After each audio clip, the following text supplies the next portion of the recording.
नमस्कार साथियों, स्वागत है आपका हमारे YouTube चैनल में। आप छत्तीसगढ़ की किस जगह से हमारे समाचार सुन रहे हैं? कृपया कमेंट बॉक्स में लिखकर हमें जरूर बताएं। रायपुर से प्रस्तुत हैं छत्तीसगढ़ के प्रादेशिक समाचार। समाचारों के साथ मैं रजनी शुक्ला। पहले मुख्य समाचार। प्रधानमंत्री ने अंतर्राष्ट्रीय मोटा अनाज सम्मेलन में कहा कि भारत का श्री अन्न अभियान 2.5 करोड़ छोटे किसानों के लिए वरदान साबित होगा। छत्तीसगढ़ में माओवादियों के खिलाफ सीमावर्ती राज्यों के साथ मिलकर संयुक्त अभियान चलाया जाएगा। इस बीच राज्य मंत्रिमंडल ने माओवाद उन्मूलन नीति को दी मंजूरी। आयकर विभाग की अपील, 31 मार्च तक पैन को आधार से लिंक कर लें।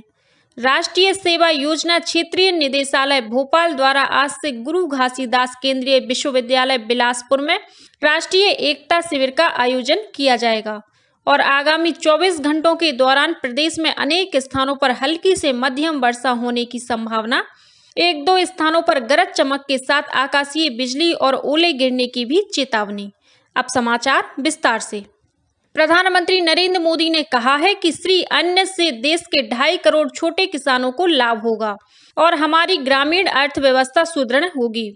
नई दिल्ली में कल अंतर्राष्ट्रीय श्री अन्न सम्मेलन के उद्घाटन समारोह में उन्होंने कहा कि मोटे अनाजों पर जलवायु परिवर्तन का असर नहीं होता और इससे जल संकट से जुड़ी समस्या के समाधान में मदद मिल सकती है।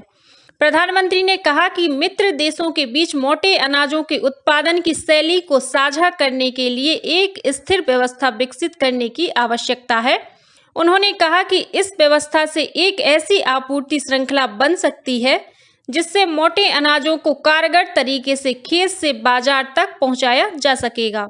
2 दिन के इस सम्मेलन में कई देशों के कृषि मंत्री, वैज्ञानिक और अन्य संबंधी पक्ष भाग ले रहे हैं। कोंडागांव जिले के माझीन गढ़ पर्यटन स्थल को जैव विविधता पार्क के रूप में जंगल सफारी की तर्ज पर विकसित किया जाएगा। मुख्यमंत्री भूपेश बघेल ने कल कोंडागांव जिले के बांसकोट में भक्त माता कर्मा जयंती और मुख्यमंत्री कन्या विवाह के अवसर पर आयोजित वर्चुअल कार्यक्रम में यह घोषणा की। इस मौके पर मुख्यमंत्री ने केशकाल विधानसभा के ग्राम बांसकोट में जिला सहकारी केंद्रीय बैंक शाखा की स्थापना और स्वामी आत्मानंद उत्कृष्ट अंग्रेजी माध्यम स्कूल खोलने तथा केशकाल में इंडोर स्टेडियम निर्माण की भी घोषणा की।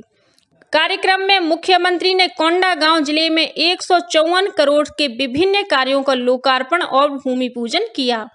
इस अवसर पर देवगुड़ी, मातागुड़ी और घोटूल की भूमि को संरक्षित रखने के लिए 436 सामुदायिक वन अधिकार पत्र प्रदान किए गए। साथ ही साहू समाज के प्रतिभावान युवाओं को भी सम्मानित किया गया। छत्तीसगढ़ में माओवादियों के खिलाफ सीमावर्ती राज्यों के साथ मिलकर संयुक्त अभियान चलाया जाएगा। नवा रायपुर स्थित पुलिस मुख्यालय में सीमावर्ती आंध्र प्रदेश और तेलंगाना राज्यों के साथ आयोजित अंतर्राज्यीय समन्वय बैठक में इस संबंध में रणनीति बनाई गई। बैठक में छत्तीसगढ़ पुलिस, केंद्रीय गृह मंत्रालय, सीएपीएफ तथा आंध्र प्रदेश और तेलंगाना राज्यों के वरिष्ठ अधिकारी सम्मिलित हुए। बैठक में सूचनाओं के त्वरित आदान प्रदान, संयुक्त अभियानों के लिए फोकस एरिया का निर्धारण, सुरक्षा विहीन क्षेत्रों में रणनीति बढ़त, माओवादियों के सप्लाई नेटवर्क पर कार्यवाही आदि विषयों पर भी समन्वित कार्य योजना के संबंध में चर्चा की गई। छत्तीसगढ़ में माओवाद के खात्मे के लिए विकास, विश्वास और सुरक्षा की कार्य योजना पर आधारित नई नीति बनाई गई है। मुख्यमंत्री भूपेश बघेल की अध्यक्षता में राज्य मंत्रिमंडल की बैठक में छत्तीसगढ़ माओवाद उन्मूलन नीति को मंजूरी दी गई। इस नीति के तहत पुलिस बल के शहीदों के परिजनों को अतिरिक्त राहत राशि के रूप में कृषि भूमि खरीदने के लिए 20 लाख रुपए की राशि प्रदान की जाएगी। साथ ही 3 वर्ष के भीतर कृषि भूमि खरीदने पर उन्हें 2 एकड़ भूमि तक स्टाम्प ड्यूटी अथवा पंजीयन शुल्क में पूरी तरह से छूट दी जाएगी। इस नीति में माओवादियों और उनके परिवारों तथा आत्मसमर्पित माओवादियों के पुनर्वास के लिए भी प्रावधान किए गए हैं। माओवाद पीड़ित व्यक्तियों को दी जाने वाली मुआवजा राशि में दोगुना वृद्धि की गई है। पीड़ित परिवार के कमाने वाले व्यक्ति की हत्या प्रकरण में अनुकंपा नियुक्ति की तर्ज पर राजकीय सेवा प्रदान की जाएगी। पीड़ित परिवार को शासकीय नौकरी नहीं मिलने की स्थिति में कृषि भूमि खरीदने के लिए 15 लाख रुपए की अतिरिक्त राशि दी जाएगी। इसी तरह आत्मसमर्पित माओवादियों को 25,000 रुपए की प्रोत्साहन राशि प्रदान की जाएगी। वहीं 5 लाख रुपए या अधिक के इनामी माओवादी को आत्मसमर्पण करने पर 10 लाख रुपए की राशि अलग से दी जाएगी। नई नीति में अन्य राज्यों के पीड़ित व्यक्तियों को भी मुआवजा के लिए पात्र माना गया है। यह नीति लागू होने की तिथि से 5 वर्ष के लिए प्रभावी रहेगी। केंद्र सरकार ने देश भर में नए सैनिक स्कूल खोलने के प्रस्ताव को मंजूरी दे दी है। ये स्कूल गैर सरकारी संगठनों या निजी अथवा राज्य सरकार की भागीदारी में खोले जाएंगे। सैनिक स्कूल सोसाइटी के साथ समझौता ज्ञापन पर हस्ताक्षर किए जाने के बाद ही ऐसे सैनिक स्कूल खोले जा सकेंगे। पैन कार्ड को आधार नंबर से जोड़ना अनिवार्य है। आयकर विभाग ने इसके लिए अंतिम समय सीमा 31 मार्च 2023 तय की है। विभाग के मुताबिक समय सीमा गुजर जाने के बाद आधार कार्ड से लिंक नहीं किए गए व्यक्तिगत पैन कार्ड निष्क्रिय घोषित कर दिए जाएंगे। इसके बाद आप अपने पैन का इस्तेमाल किसी भी वित्तीय कार्यों में नहीं कर पाएंगे। दरअसल आयकर विभाग द्वारा पहले ही डेडलाइन को कई बार बढ़ाया जा चुका है। आयकर विभाग ने शनिवार को ट्वीट कर कहा कि आयकर अधिनियम 1961 के मुताबिक सभी पैन धारकों जो छूट की श्रेणी में नहीं आते हैं उनके लिए 31 मार्च 2023 से पहले अपने पैन कार्ड को आधार से जोड़ना अनिवार्य है। बयान के मुताबिक 1 अप्रैल 2023 से जो पैन आधार से नहीं लिंक होंगे वे पैन कार्ड निष्क्रिय हो जाएंगे। भारतीय सेना में JCO तथा OR पद पर भर्ती के लिए इन दिनों ऑनलाइन पंजीयन किया जा रहा है। यह ऑनलाइन पंजीयन ज्वाइन इंडियन आर्मी वेबसाइट पर हो रहा है। पंजीयन कराने के लिए अब सिर्फ 1 दिन शेष है। पंजीयन करवाने की अंतिम तारीख 20 मार्च है। सेना भर्ती कार्यालय रायपुर के निदेशक कर्नल नरेंद्र प्रसाद सेमल्टी ने बताया कि भर्ती प्रक्रिया में वही उम्मीदवार शामिल हो सकेंगे जिन्होंने अपना पंजीयन करवा लिया होगा। इसके लिए उम्मीदवार के पास आधार कार्ड और 10वीं का प्रमाण पत्र होना जरूरी है। सेना भर्ती कार्यालय ने सभी इच्छुक उम्मीदवारों को आगाह किया है कि यह भर्ती प्रक्रिया पूरी तरह से निष्पक्ष है और इसमें किसी भी तरह का बाहरी हस्तक्षेप संभव नहीं है, इसलिए वे किसी भी दलाल के चंगुल में ना फंसें। प्रधानमंत्री नरेंद्र मोदी ने मन की बात के 99वें संस्करण के लिए देशवासियों से अपने विचार और ऐसे प्रेरणादायक प्रयासों को साझा करने के लिए प्रोत्साहित किया है जिनसे समाज में परिवर्तन आ सकता है। मन की बात की यह कड़ी 26 मार्च को प्रसारित की जाएगी। श्रोता अपने विचार MyGov या नमो ऐप पर साझा कर सकते हैं अथवा 1800-117800 पर अपना मैसेज रिकॉर्ड कर सकते हैं। केंद्रीय युवा कार्यक्रम और खेल मंत्रालय के राष्ट्रीय सेवा योजना क्षेत्रीय निदेशालय भोपाल द्वारा आज से 24 मार्च तक गुरु घासीदास केंद्रीय विश्वविद्यालय बिलासपुर में 7 दिवसीय राष्ट्रीय एकता शिविर का आयोजन किया जाएगा।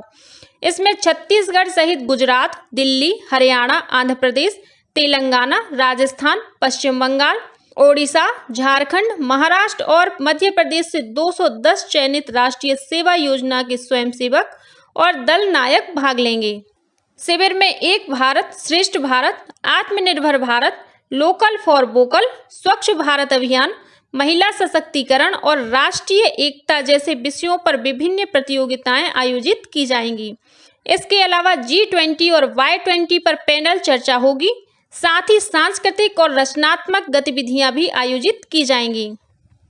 महिला और बाल विकास विभाग द्वारा बच्चों तथा महिलाओं के पोषण और स्वास्थ्य देखभाल संबंधी जागरूकता और आदतों में सुधार लाने के लिए 20 मार्च से 3 अप्रैल तक पोषण पखवाड़ा मनाया जाएगा। इस दौरान जागरूकता रथ द्वारा प्रमुख पंचायतों और हाट बाजारों में महिलाओं तथा बच्चों के पोषण, स्वास्थ्य और देखभाल संबंधी उचित आदतों के विकास तथा सुधार के संबंध में वीडियो क्लिप का प्रदर्शन कर लोगों को जागरूक किया जाएगा। पोषण पखवाड़ा के दौरान मिलेट्स के लाभ बताकर इसके उपयोग के लिए लोगों को प्रेरित किया जाएगा। रायपुर विकास प्राधिकरण RDA की विभिन्न योजनाओं में बकायादारों को एक मुश्त राशि जमा करने पर सरचार्ज राशि में दी जा रही छूट आगामी 31 मार्च तक ही मिलेगी। पुरानी योजनाओं में सबसे ज्यादा बकाया राशि बॉम्बे मार्केट, बोरिया खुर्द, हीरापुर, रायपुरा और ट्रांसपोर्ट नगर रावा भाटा के आवंटितों पर है। इसके तहत आवंटितों को एक मुश्त राशि जमा करने पर उन्हें बड़ी राहत दी जा रही है। आरडीए के सीईओ ने लोगों से छूट का अधिक से अधिक लाभ उठाने का आग्रह किया है। और अब पेश है मौसम का हाल। मौसम में आए अचानक बदलाव के कारण राजधानी रायपुर सहित प्रदेश के विभिन्न हिस्सों में तेज हवाओं के साथ बारिश और ओलावृष्टि होने के समाचार मिले हैं। बारिश और ओलावृष्टि के चलते तापमान में भी गिरावट दर्ज की गई है। मौसम विभाग के मुताबिक पश्चिमी विक्षोभ और चक्रीय चक्रवाती परिसंरचना का असर छत्तीसगढ़ में भी देखने को मिल रहा है। इसके प्रभाव से रायपुर, धमतरी, महासमुंद, दुर्ग, राजनांदगांव, बिलासपुर, कांकेर, कोंडागांव, जसपुर, कबीरधाम सहित विभिन्न जिलों में अनेक स्थानों पर तेज हवाओं के साथ बारिश हो रही है। साथ ही एक दो स्थानों पर ओले भी गिरे हैं। कवर्धा में आकाशीय बिजली गिरने से 2 ग्रामीणों की मौत हो गई। इस बीच मौसम विभाग ने आगामी 24 घंटों के दौरान प्रदेश में अनेक स्थानों पर हल्की से मध्यम वर्षा होने की संभावना जताई है। वहीं एक दो स्थानों पर गरज चमक के साथ आकाशीय बिजली और ओले गिरने की चेतावनी भी दी है।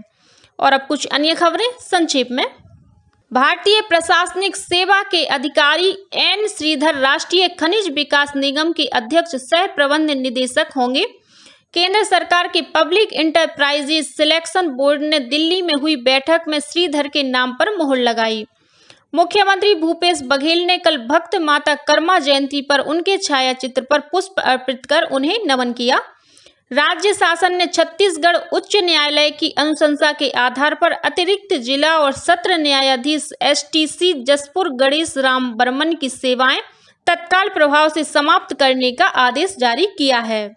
कबीरधाम जिले में आज से 2 दिवसीय भौरम देव महोत्सव का आयोजन किया जाएगा। इस महोत्सव के दौरान छत्तीसगढ़ की कला संस्कृति पर आधारित कार्यक्रम प्रस्तुत किए जाएंगे। पत्रकारों की सुरक्षा के लिए छत्तीसगढ़ मीडिया कर्मी सुरक्षा विधेयक के प्रारूप का राज्य कैबिनेट में अनुमोदन किए जाने पर रायपुर प्रेस क्लब ने स्वागत करते हुए मुख्यमंत्री भूपेश बघेल के प्रति आभार जताया है। और छत्तीसगढ़ श्रमजीवी पत्रकार कल्याण संघ द्वारा रायपुर में पत्रकार सम्मेलन का आयोजन किया गया। इस मौके पर मुख्यमंत्री भूपेश बघेल ने आयोजकों की ओर से पत्रकारों को पुरोधा पत्रकारिता सम्मान से सम्मानित किया। इसी के साथ छत्तीसगढ़ के समाचारों का ये बुलेटिन समाप्त हुआ।